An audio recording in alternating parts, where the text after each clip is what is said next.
saved me. You don't look like a soldier. Although I mentioned it in the video, I didn't actually do any proper comparisons between my experience with Left Alive against ThorHighHeels' video, so here goes.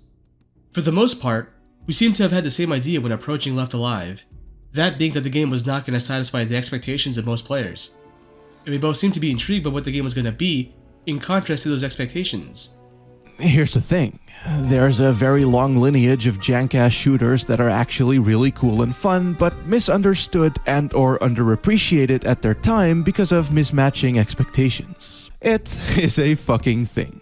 The public wants X, but the game delivers Y, but gets shat on for its lack or execution of X as the Y gets disregarded. And everything about Left Alive gave off that vibe for me leading up to it. And we both seemed to be intrigued by what the game was going to be, in contrast to those expectations. We even reached the same conclusion with the game, which was that it's not necessarily a stealth game, but a game that cosplays as a stealth game. Also that mecha combat sucks ass. But the interesting part is where we diverge. Where I found a way to adapt to the environment and found substitutes for the lack of instant headshots and takedowns, Thor took Leonid's conversation with Mikhail to heart and treated the game as a coward simulator.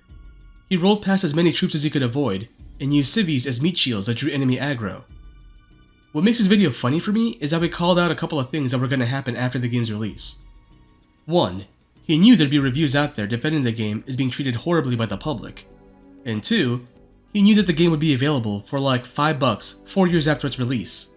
Give it a try, I'd say. You know, 5 or so years from now when you can buy it for like $10 with zero expectations going in. Something Thor picked up that I didn't was that the premise of the game was to address the aftermath of a mecha battle.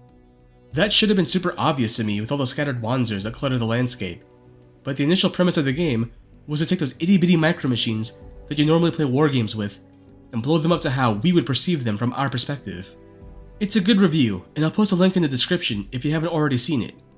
Thor provides some background info on the team behind Left Alive, and how it was supposed to be this developer supergroup, but instead of Audioslave, we got Damn Yankees. Don't worry if that joke went over your head. I'm also too young to know what Damn Yankees are. I'm just relying on what I saw from an episode of I Love the 80s from VH1. Well, that's a wrap on Left Alive. Thanks for watching, and something content.